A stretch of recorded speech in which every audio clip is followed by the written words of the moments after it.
Action India TV news, आपकी आवाज हमारी पहचान। चंद्रपूर काँग्रेसमधील त्या 2% सुभेदारीचा अंत करा। विधवा महिला खासदारांचे खच्चीकरण करणाऱ्या बांडगुडांना धडा शिकवण्याची वेळ।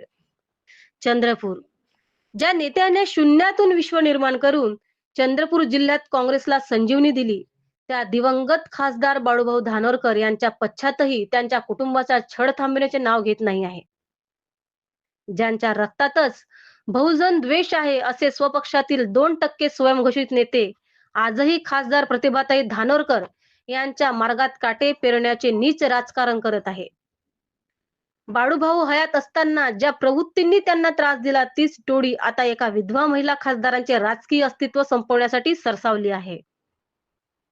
स्वपक्षातूनच प्रचंड विरोध आणि अंतर्गत गद्दारी होत असतानाही प्रतिभाताई धानोरकर यांनी देशात दुसऱ्या क्रमांकाचे 2,50,000 विक्रमी मताधिक्य घेऊन विरोधकांचे दात घशात घातले। केवळ लोकसभाच नव्हे तर जिल्ह्यातील 7 पंचायत समित्यांमध्ये काँग्रेसचा झेंडा रोवून त्यांनी आपली ताकद सिद्ध केली। जनतेने कौल देऊनही स्वतःला अहंकार व महान नेते समजणाऱ्या 2% नेत्यांचा अहंकार अजूनही शमत नसल्याने ते आता खालच्या पातळीवर उतरून जिल्ह्याचे राजकारण गढूळ करत आहे। चंद्रपूर महानगरपालिकेत 27 नगरसेवकांसह काँग्रेस सर्वात मोठा पक्ष असताना या बाणगुड नेत्यांनी गटबाजीचे विष पेरून पक्षांचे वाटोडे सुरू केले आहे।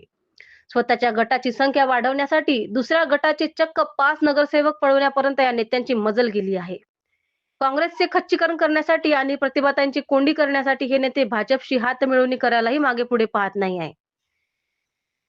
हे आता लपून राहिलेले नाही, ही जिल्ह्याच्या राजकारणाला लागलेली मोठी कीड आहे। महाराष्ट्र हे शाहू फुले आंबेडकरांच्या विचारांचे राज्य आहे। मात्र एका 100% ओबीसी असलेल्या विधवा लोकप्रतिनिधीला केवळ स्वतःची राजकीय दुकानदारी टिकवण्यासाठी त्रास देणे हे महाराष्ट्राच्या संस्कृतीला काळीमा फासणारे आहे। चंद्रपूर हे कार्यक्षेत्र नसताना येथे लुडबुड करून बहुजन नेतृत्वाची गडचेपी करणाऱ्या या प्रवृत्तीचा मुखवटा आता बहुजन समाजाने फाडण्याची वेळ आली आहे। बाळूभाऊंच्या विचारांशी गद्दारी करणाऱ्यांना आता चंद्रपूरकर धडा शिकवल्याशिवाय राहणार नाही। चंद्रपूर प्रतिनिधी पृथ्वी मडावी।